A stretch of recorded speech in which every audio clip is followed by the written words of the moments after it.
তুই কি ময়লা গুঁড়োতে যাবি এবার থেকে? শুনতে পাচ্ছিস না? তাহলে মাথা না লিক করে, শুনতে যদি না পাস তো। হ্যাঁ,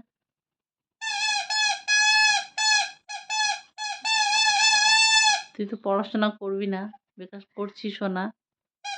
তুই বরঞ্চ ওই কাজটাই কর। ওটা করতে গেলেও যোগ্যতা লাগে যদিও।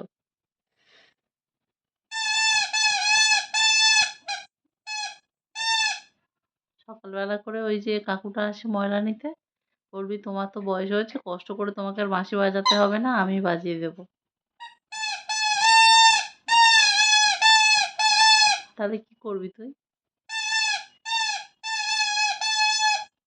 পুলিশ? মা গো মা! ও আচ্ছা, ওই ট্রাফিকে দাঁড়িয়ে হুইসেল বাজাবি? তাহলে কি পুলিশ হবি? ও বাবা, আমি পারি না আর।